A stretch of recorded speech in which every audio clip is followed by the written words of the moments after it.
नमस्कार सभी विद्यार्थियों का एक बार फिर से एग्री कोचिंग बाय विकास सर परिवार में हार्दिक स्वागत करता हूं। रोज़ हम बेहतरीन प्रश्नों के साथ मुलाकात करते हैं। जो भी आप लोग ICR, BHU, IBPS, AFO, AAO, agriculture TGT, PGT जो भी एग्रीकल्चर से संबंधित एग्जाम की तैयारी कर रहे हैं उससे संबंधित हम रोज़ाना वीडियो को लेके आ आते हैं। तो आज का जो वीडियो हमारा रहेगा हॉर्टिकल्चर के 20 प्रश्नों के साथ रहेगा। इसमें बहुत ही मोस्ट और इम्पोर्टेंट क्वेश्चनों को चर्चा किया जाएगा और जितने भी एग्ज़ाम होते हैं सभी एग्ज़ामों में आप लोगों को यह वीडियो काफ़ी ज़्यादा हेल्पफुल रहेगा। ठीक है, तो चलिए आज शुरुआत करते हैं अपने फर्स्ट क्वेश्चन से। फर्स्ट क्वेश्चन हमारा कह रहा है सिस्टमेटिक पोमोलॉजी के पिता किसे कहते हैं। ठीक है, काफ़ी इंपॉर्टेंट क्वेश्चन है।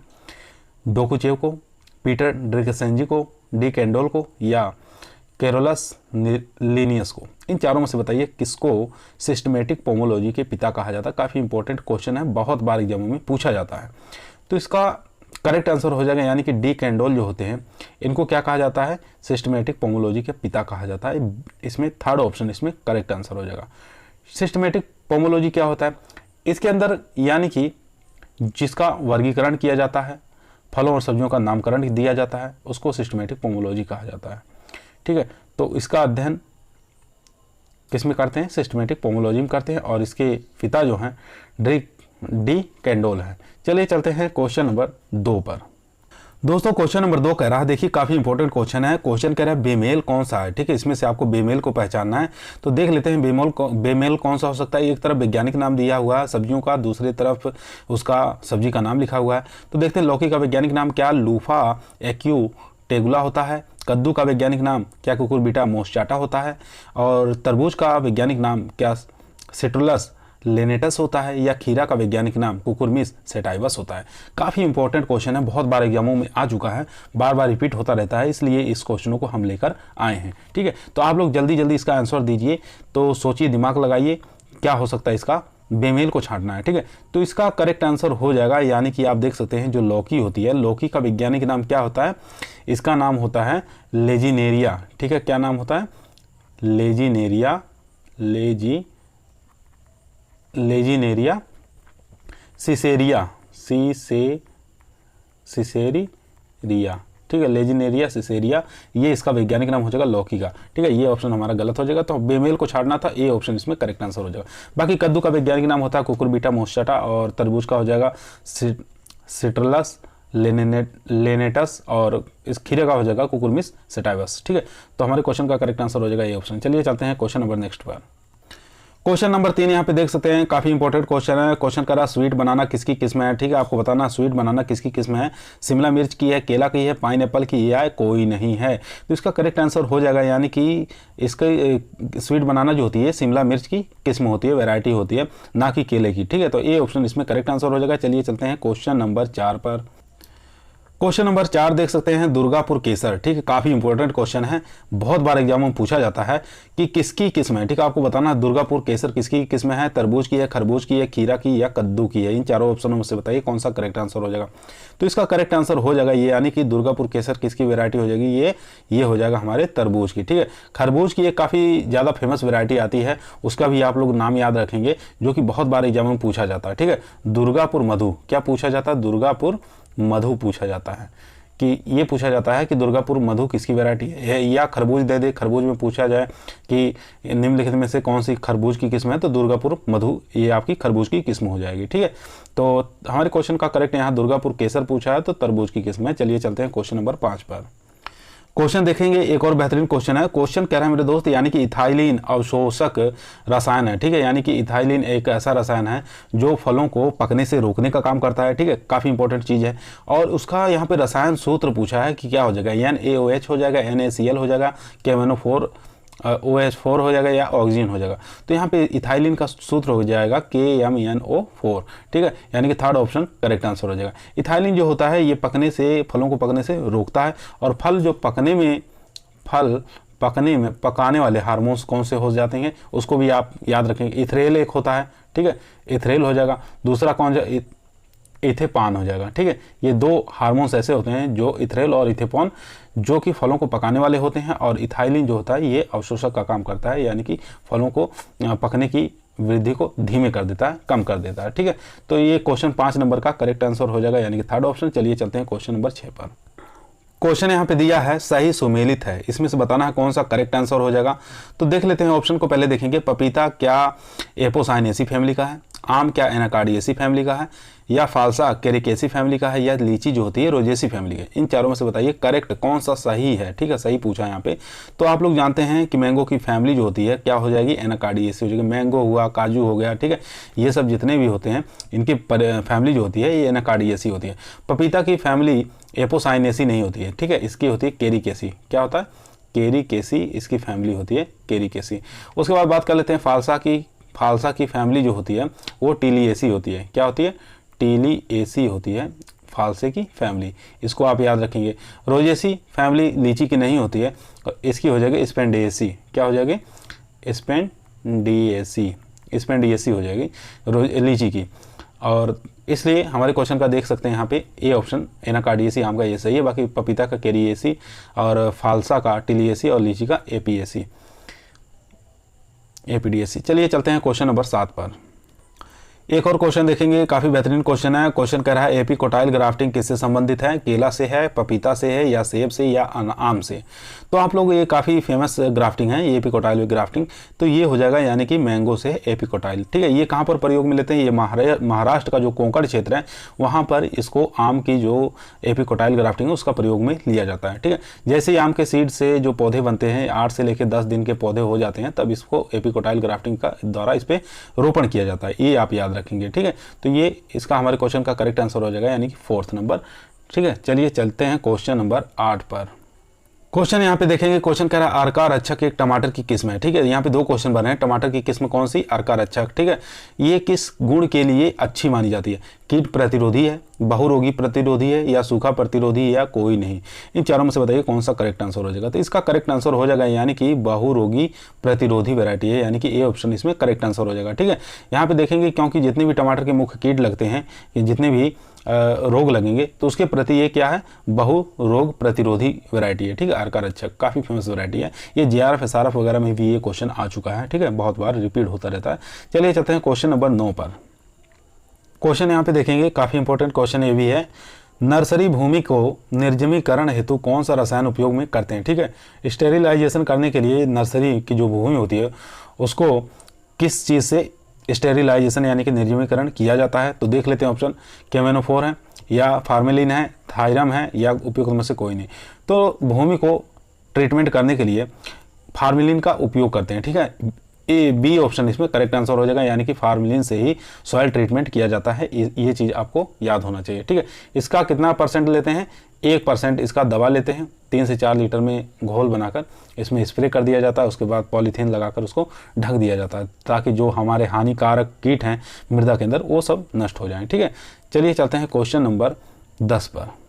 क्वेश्चन नंबर 10 पूछ रहा है, परिरक्षण में चीनी की कितनी सांद्रता रखते हैं। ठीक है, प्रिजर्वेशन के रूप में चीनी में कितनी सांद्रता रखते हैं, ये काफ़ी इंपॉर्टेंट क्वेश्चन है। तो देख लेते हैं ऑप्शन क्या क्या कह रहा है। ऑप्शन कह रहा है 42 से 50, 65%, या 15 से 20%, या 2 से 3%। तो इसका करेक्ट आंसर हो जाएगा, यहाँ पे चीनी की सांद्रता पूछा है परिरक्षण हेतु प्रिजर्वेशन के लिए, तो इसमें हो जाएगा करेक्ट आंसर यानी कि 65%, बी ऑप्शन इसमें करेक्ट आंसर हो जाएगा। अगर यही नमक का पूछता, ठीक है, अगर यही नमक का पूछता तो हमारा ऑप्शन हो जाता है यानी कि 15 से 20%। ठीक है, चलिए चलते हैं क्वेश्चन नंबर 11 पर। क्वेश्चन नंबर देखेंगे, अमरूद की लाल गूदे वाली किस्म कौन सी है। ठीक है, अमरूद की ऐसी किस्म आपको बताना है जिसके गूदे कैसे होते हैं, लाल होते हैं। तो देख लेते हैं, बेहद कोकोनट है, ललित है, अर्का अमूल्य है, या लखनऊ 49 है। तो काफ़ी फेमस वैरायटी है ये, यानी कि ललित जो है ये लाल गूदे वाली किस्म होती है अमरूद की, बी ऑप्शन इसमें करेक्ट आंसर हो जाएगा। ये कहाँ से निकाली गई है, ये लखनऊ के द्वारा निकाली गई है। ठीक है, लखनऊ का अनुसंधान केंद्र है बागवानी। ठीक है, CI या CH बोलते हैं इसको, यहाँ से ये विकसित की गई ललित वैरायटी। ठीक है, इसकी अमरूद की। चलिए चलते हैं क्वेश्चन नंबर 12 पर। क्वेश्चन नंबर 12 देखेंगे, काफ़ी इंपॉर्टेंट क्वेश्चन है। क्वेश्चन यहाँ पे कह रहा है केले का प्रवर्धन होता है, काफ़ी अच्छा क्वेश्चन है। ठीक है, आप लोग जानते भी होंगे केले का प्रवर्धन किसके द्वारा किया जाता है, ग्राफ्टिंग के, राइजोम के द्वारा, कलम द्वारा, या बडिंग द्वारा। इन चारों में से बताइए कौन सा करेक्ट आंसर हो जाएगा। तो केले का प्रवर्धन जो करते हैं वो करते हैं राइजोम द्वारा। ठीक है, यानी कि सकर्स द्वारा किया जाता है इसका प्रवर्धन। तो इसमें बी ऑप्शन इसमें करेक्ट आंसर हो जाएगा। चलिए चलते हैं क्वेश्चन नंबर 13 पर। क्वेश्चन देखेंगे, काफ़ी बार आ चुका है ये एग्जाम में, पूछ रहा है बीज रहित तरबूज होता है, ठीक है, आपको बताना है बीज रहित तरबूज कौन सा होता है, डिप्लॉइड होता है, टेट्राप्लॉइड होता है, हेक्साप्लॉइड होता है या ट्रिप्लॉइड होता है। इन चारों में से बताइए कौन सा करेक्ट आंसर हो जाएगा। जो बीज रहित तरबूज होता है यानी कि सीडलेस जो तरबूज होता है वो कैसा होता है, ट्रिप्लॉइड होता है, यानी कि फोर्थ ऑप्शन इसमें करेक्ट आंसर हो जाएगा। तो बीज रहित तरबूज की वैरायटी का नाम बताएंगे आप लोग, कौन सी वैरायटी होगी जो जिसके अंदर सीड नहीं पाया जाता, उस तरबूज का आपको नाम बताना है, ठीक है। पूसा रसाल, ठीक है, पूसा रसाल एक वैरायटी आती है किसकी, नहीं सॉरी दोस्तों, पूसा रसाल नहीं रहेगी, पूसा बेदाना रहेगा, ठीक है, पूसा बेदाना ये किसकी वैरायटी है, तरबूज की है, ठीक है। किसकी वैरायटी है, पूसा बेदाना तरबूज की हो जाएगी। काफ़ी इंपॉर्टेंट वैरायटी है, ये पूछा जाता है, इसको आप लोग बढ़िया से देख लेंगे, पढ़ लेंगे। और ये टेट्रा टू किससे, टेट्रा टू क्रॉस पूसा रसाल, ठीक है, पूसा रसाल, इन दोनों के बीच में क्रॉस करके निकाली गई है पूसा बेदाना, ठीक है। किससे क्रॉस करके, टेट्रा टू क्रॉस पूसा रसाल के बीच में क्रॉस करके निकाली गई पूसा बेदाना, जो कि एक प्रकार की बीज रहित यानी सीडलेस वैरायटी है। और ये किस प्रकार की होती है, टेट्राप्लॉइड वैरायटी होती है, ठीक है। चलिए चलते हैं क्वेश्चन नंबर 14 पर। क्वेश्चन नंबर 14 पूछ रहा है यहाँ पे अमरूद का कुल कौन सा है। अमरूद की यहाँ पे आपको फैमिली बतानी है, क्या बतानी है, फैमिली बतानी है, म्यूजेसी, मेटेसी, एनाकार्डियेसी या सोलेनासी। तो इन चारों में से बताइए कौन सा करेक्ट आंसर हो जाएगा। तो अमरूद की जो फैमिली होती है ये कौन सी होती है, मेटेसी होती है, ठीक है। कौन सी फैमिली होती है, मेटेसी होती है, यानी कि बी ऑप्शन इसमें करेक्ट आंसर हो जाएगा। चलिए चलते हैं क्वेश्चन नंबर 15 पर। क्वेश्चन नंबर 15 देखेंगे, बैंडिंग यानी कि शाखा को झुकाना का संबंध किससे है, ठीक है। बैंडिंग किया जाता है यानी कि शाखा को उसको जमीन के नीचे झुका दिया जाता है और फिर दबा दिया जाता है, दबाने के बाद क्या होता है, उसको एक नया प्रोपोगेशन द्वारा प्लांट तैयार हो जाता है, ठीक है। बैंडिंग शाखा को झुकाना किससे संबंध है, आम से या अनार से या अमरूद से या खजूर से। तो ये करेक्ट आंसर हो जाएगा, यानी कि ये इसका करेक्ट आंसर हो जाएगा अमरूद, ठीक है। तो सी ऑप्शन इसमें करेक्ट आंसर हो जाएगा। चलिए चलते हैं क्वेश्चन नंबर 17 पर। 16 क्वेश्चन यहाँ पे देखेंगे, क्वेश्चन कह रहा है BER, इसको ब्लोजम एंड रॉट के नाम से जाना जाता है। ये किसका एक फिजियोलॉजिकल डिसऑर्डर है, यानी कि दैहिक विकार किसका है, टमाटर का है, फूलगोभी का, भिंडी का या बैगन का। तो इसका करेक्ट आंसर हो जाएगा, यानी कि BER जो है फिजियोलॉजिकल डिसऑर्डर टमाटर का हो जाएगा, ठीक है। ये ऑप्शन इसमें करेक्ट आंसर हो जाएगा। ये किसके कारण होता है ये भी आपको याद होना चाहिए, यानी कि ब्लोजम एंड रॉट किसकी कमी के कारण होता है। तो ये हो जाएगा कैल्शियम की कमी के कारण, ठीक है। कैल्शियम की कमी के कारण ये रोग लगता है, रोग नहीं, फिजियोलॉजिकल डिसऑर्डर, दैहिक विकार कहेंगे इसको। तो इसका करेक्ट आंसर हो जाएगा ए ऑप्शन। चलिए चलते हैं क्वेश्चन नंबर 17 पर। क्वेश्चन नंबर 17 कह रहा है बैगन की लिटिल लीफ का रोग जनक क्या है, ठीक है। बैगन में एक प्रमुख रोग लगता है जिसका वो कहते हैं लिटिल लीफ। इसमें क्या होता है, पत्तियां छोटी छोटी हो जाती हैं, पौधा बौना हो जाता है और उसमें शाखाएं अधिक निकल जाती हैं। एक शाखा है तो उसमें से 3-4 शाखाएं निकल जाती हैं।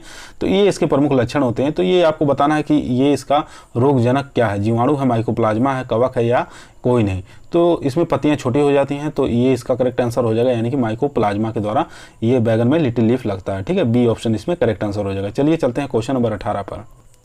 क्वेश्चन यहाँ पे कह रहा है सना यानी कि जिसको सोनामुखी कहते हैं उसका वैज्ञानिक नाम क्या होता है, क्लोरोफाइटम बोवेलिविलियनम या टीनोस्पोरा स्पीसीज या केसिया अंगस्टिफोलिया या 4 नंबर ऑप्शन है कैथारेंथस रोजेसस। इन चारों में से बताइए कौन सा करेक्ट आंसर हो जाएगा। तो सना यानी कि सोनामुखी जो होता है इसका वैज्ञानिक नाम हो जाएगा कैसिया अंगस्टिफोलिया, ठीक है, यानी कि थर्ड ऑप्शन इसमें करेक्ट आंसर हो जाएगा। यहाँ टीनोस्पोरा स्पीसीज किसका हो जाएगा, ये हो जाएगा नीम गलोई का, ठीक है, नीम गलोई का, ठीक है, ये हो जाएगा। सफ़ेद यहाँ पे क्लोरोफाइटम बोवेरी विलियनम, ये हो जाएगा सफ़ेद मूसली का, ठीक है, सफ़ेद मूसली का। ये सब जितने आपके इसमें वैज्ञानिक नाम आपको दिख रहे हैं ये सब कैसे हैं, यानी कि औषधीय वाले प्लांट हैं, ठीक है, ये आप याद रखेंगे। चलिए चलते हैं क्वेश्चन नंबर 19 पर।